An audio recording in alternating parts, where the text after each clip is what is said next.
के लिए साल 2025 प्रेम और वैवाहिक जीवन के लिए कैसा रहने वाला है। साल 2025 में क्या आपका प्रेम का सपना पूरा होगा। साथ ही इस वीडियो में हम चर्चा करेंगे कि जो लोग प्रेम संबंधों में हैं उनके लिए वर्ष 2025 में क्या स्थिति बनेगी।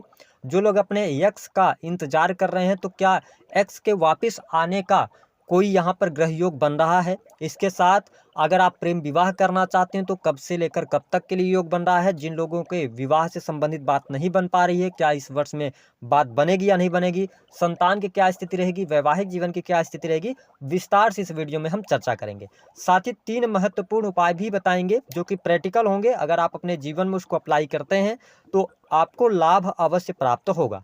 तो चलिए वीडियो की शुरुआत करते हैं। उसके पहले यदि आप चैनल पर पहली बार आए हैं तो चैनल को सब्सक्राइब कर लीजिएगा, नोटिफिकेशन बेल को ऑन कर लीजिएगा। देखिए, जब हम बात करते हैं तुला लग्न या तुला राशि वालों की, तो तुला राशि वाले जो लोग होते हैं काफ़ी मस्त मौला किस्म के लोग होते हैं। आपके जीवन में शुक्र का सदैव प्रभाव बना रहता है। इसलिए जो मैंने अपने अनुभव में पाया है कि तुला लग्न या तुला राशि जिस जातक या जातिका की होती है, ये लोग लाइफ को एंजॉय करना पसंद करते हैं। आप विपरीत से विपरीत भी परिस्थिति में रहेंगे तो भी अपने लाइफ का एंजॉयमेंट आप नहीं छोड़ते हैं। और साथ ही लोगों के प्रति अगर मैं देखूं तो आपका जो भाव होता है वो बहुत अच्छा होता है। हर व्यक्ति से मिलना जुलना आपको पसंद होता है। साथ ही आप देखेंगे कि तो अपने आप को वेल मेंटेन आप रखते हैं और लड़ाई झगड़े वाद विवाद इन सभी चीज़ों से आप दूर रहते हैं। सबसे इंपॉर्टेंट बात की तुला राशि में एक चीज़ ये है कि ठहराव है। साथ ही आपको बैलेंस करना हर चीज़ को आता है। लेकिन जब हम आपके प्रेम जीवन की बात करते हैं तो देखिए, आपके चतुर्थ स्थान और पंचम स्थान के स्वामी कौन बनते हैं? सैटर्न बनते हैं। सैटर्न को हमारे ज्योतिष शास्त्र में बहुत अच्छा प्लेनेट, ब्राह्मण ग्रह नहीं कहा जाता। इस वजह से मैंने यह पाया है कि तुला लग्न या तुला राशि वाले जातक या जातिका सदैव इनके एक से अधिक प्रेम संबंध होते हैं, क्योंकि ये अपने प्रेम संबंधों पर, एक प्रेम संबंध पर टिक नहीं पाते हैं। कई बार इनका दिल जो है ना वह जल्दी जल्दी आता है। और सिंपल सी बात है कि इस राशि के जो लोग होंगे ना, तो जिससे भी प्रेम करेंगे तो हमेशा ये सुंदर लोगों की तरफ अट्रैक्ट होते हैं। सदैव ये इनकी जो प्रेमी अथवा प्रेमिका होंगे इनसे ज़्यादा बेहतर गुड लुकिंग होंगे, तभी ये प्रेम की तरफ आकर्षित होते हैं। हालांकि जब हम बिलीव करने की बात करते हैं, विश्वास करने की बात करते हैं, तो तुला लग्न और तुला राशि वालों पर प्रेम के मामले में उतना ज़्यादा विश्वास करना अच्छा नहीं माना जाता, क्योंकि इनके एक से अधिक प्रेम संबंध मैंने देखे हैं। लेकिन ऐसा सबके साथ हो ऐसी स्थिति नहीं बनती। अब आइए हम जानते हैं कि यह वर्ष आपके प्रेम जीवन के लिए कैसा रहेगा। देखिए, तुला राशि वालों, साल के शुरुआत की जब हम बात करते हैं तो आप देखेंगे कि आपके पंचम स्थान के जो स्वामी बनते हैं वो शनि बनते हैं। और शनिदेव की स्थिति बहुत बढ़िया आपके लिए 29 मार्च 2025 तक रहेगी। लेकिन उसके पहले 20 जनवरी 2025 तक की अगर बात किया जाए तो मंगल जो है ना वो आपके पंचम स्थान को यानी शनि को देख रहे होंगे। तो कुल मिलाकर अगर देखा जाए तो यह समय तुला लग्न और तुला राशि वालों के लिए प्रेम संबंधों के लिहाज से अच्छा है। प्रेमी प्रेमिकाओं के बीच में अच्छे संबंध भी रहने वाले हैं। और आप स्वयं तुला राशि के हैं तो आप अपने पार्टनर के ऊपर थोड़ा सा आपका जो नेचर रहेगा वो डोमिनेटिंग नेचर रहेगा, यानी कि अपने संबंधों में आप बहुत ज़्यादा डोमिनेशन अगर लेके आएंगे तो कहीं ना कहीं से थोड़ा बहुत उतार चढ़ाव की स्थितियों का सामना करना पड़ सकता है। लेकिन जनवरी से लेकर और 29 मार्च 2025 तक कुल मिलाकर आपका प्रेम जीवन अच्छा रहने वाला है।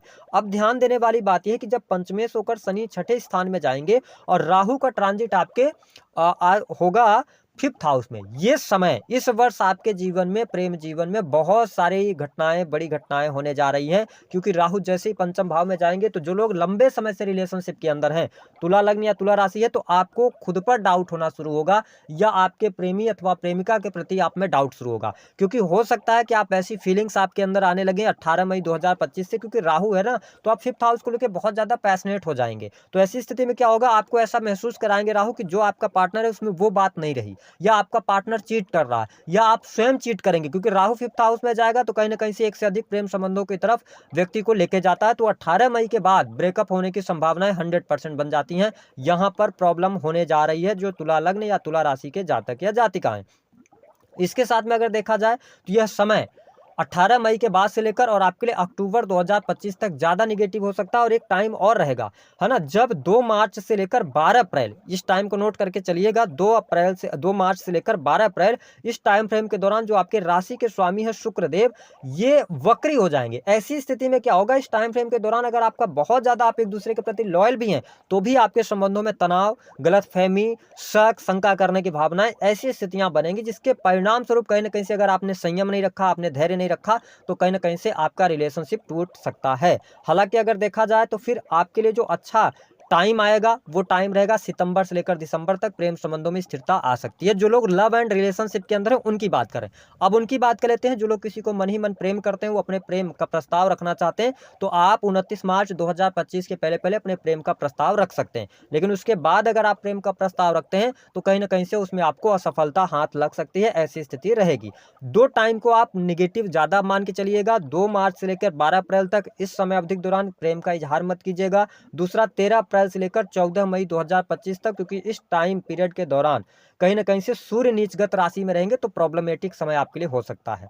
कुल मिलाकर अगर देखा जाए तो शनि जब पंचम भाव से गोचर कर रहे हैं तो एक्स्ट्रा मैरिटल अफेयर, वैवाहिक जीवन की जब हम बात करते हैं, देखिए शनि की दृष्टि जो है वह आपके पड़ रही है सप्तम स्थान पर, नीच की दृष्टि ये डाल रहे हैं।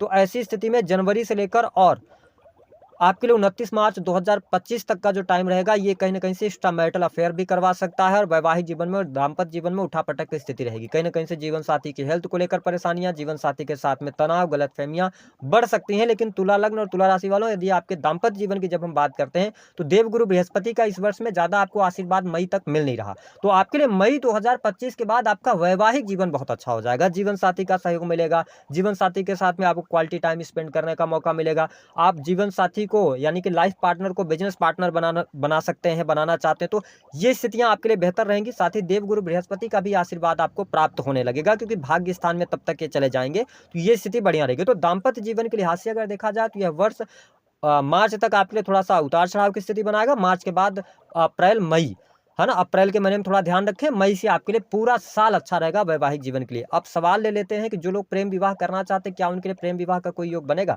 देखिए, सप्तम स्थान में देवगुरु बृहस्पति की दृष्टि पड़ना अथवा सप्तम स्थान से गोचर करना बहुत इंपॉर्टेंट होता है। तो अभी तो कोई विवाह का, प्रेम विवाह का योग बनता नहीं जनवरी से लेकर 29 मार्च तक। 29 मार्च के बाद जब देवगुरु बृहस्पति भाग्य स्थान में जाएंगे तो आपके पंचम स्थान को देखेंगे। ठीक है, तो प्रेम संबंधों के लिहाज से थोड़ा सा बेटर कर सकते हैं। लेकिन मैंने पहले भी बताया कि राहु यहाँ पर रहेंगे तो आप चीट करेंगे या आपका पार्टनर चीट करेगा, तो ये भी स्थिति अच्छी नहीं। आपके लिए जो विवाह का टाइम आएगा ना, वो अभी बहुत मुश्किल है आपके लिए इस वर्ष में विवाह होना। अगर आप तुला लग्न या तुला राशि के जातक या जातिका हैं तो यह साल अविवाहित लोगों के लिए थोड़ा सा निराशा दे सकता है। लेकिन इसके अतिरिक्त अगर हम देखें तो आपके लिए करियर वाइज बहुत अच्छा साल रहेगा, है ना, और एजुकेशन वाइज बहुत अच्छा साल रहेगा। इसके अतिरिक्त जो लोग क्रिएटिव, सेल्स, मीडिया, मार्केटिंग से जुड़े हैं उनके लिए बहुत अच्छा साल रहने वाला है। तो कुल मिलाकर रिश्तों के मामले में थोड़ी सी प्रॉब्लमेटिक समय आपको देखने को अवश्य प्राप्त होने वाला है।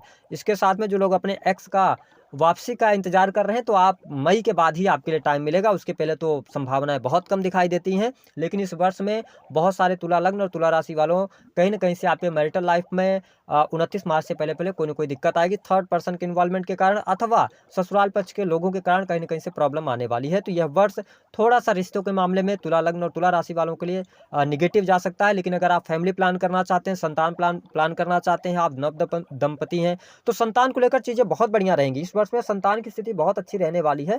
हाँ, कुछ चीज़ें ऐसी हैं जो हम वीडियो में नहीं बोल सकते। जब राहु 5th हाउस में जाएगा तो संतान को थोड़ा सा कष्ट दे सकता है, ध्यान रखिएगा उनकी संगति का, उनके स्वास्थ्य पर। ठीक है, लेकिन देवगुरु बृहस्पति 18 मई से लेकर और अगर देखा जाए तो अक्टूबर तक, यानी कि 14 मई को इनका ट्रांजिट होगा और 18 अक्टूबर तक आपके पंचम स्थान को देखेंगे, तो काफ़ी हद तक देवगुरु बृहस्पति का आशीर्वाद आपके बच्चों पर, संतान पर बना रहेगा। फैमिली प्लान करना चाहते हैं, संतान प्राप्ति का सुख चाहते हैं, तो 14 मई से 18 मई तक का टाइम बहुत अच्छा आपके लिए रहने वाला है।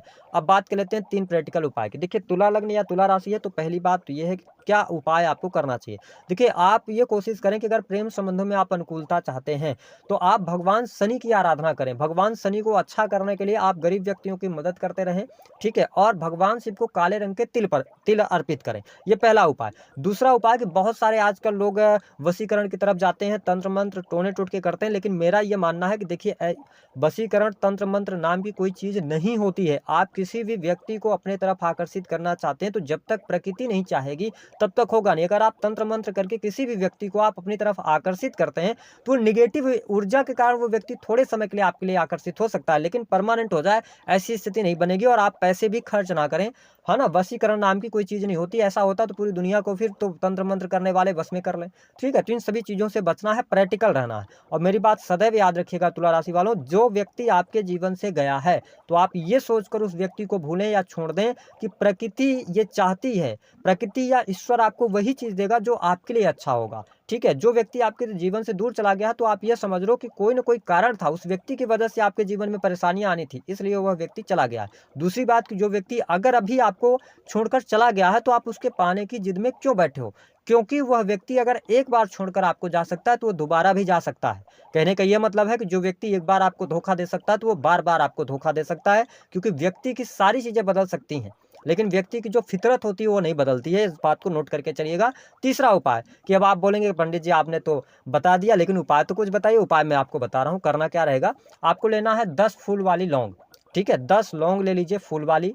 आपको लेना है थोड़ी सी मात्रा में गुड़, और जो शनि भगवान को तिल चढ़ता है, काले तिल, इन तीनों सामग्रियों को आप मिक्स कर लीजिए, है ना। और उसके बाद आप शनिवार के दिन कहीं भी चले जाइए जो आपके आसपास मंदिर हो, जहाँ पे शिव जी की प्रतिमा हो या शिवलिंग हो या भगवान विष्णु की प्रतिमा हो। अगर नहीं है तो पीपल का वृक्ष तो होना जरूरी है, तो पीपल के वृक्ष के नीचे जाइए, अपने प्रेमी अथवा प्रेमिका को याद करते हुए उसको पीपल के वृक्ष के पास अर्पित कर दीजिए, और वहीं पर बैठ करके और भगवान विष्णु से प्रार्थना कीजिए, भगवान शिव से प्रार्थना कीजिए कि इस व्यक्ति के लिए आप ये उपाय कर रहे हैं, उस व्यक्ति का प्रेम आप पाना चाहते हैं, तो मतलब यह आपका सपना ईश्वर पूरा करें।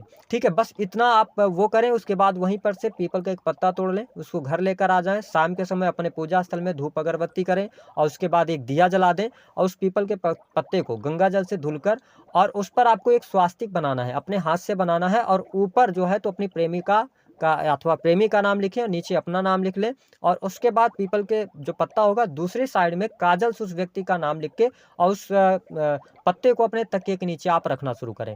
अगर आप ऐसा करते हैं, प्रकृति चाहेगी तो कहीं न कहीं से वो व्यक्ति, अगर आपका प्रेम निश्चल होगा और आपके लिए वो व्यक्ति अच्छा होगा, तो ज़रूर आपका प्रेम आपको मिलेगा। तो दी गई जानकारी पसंद आए तो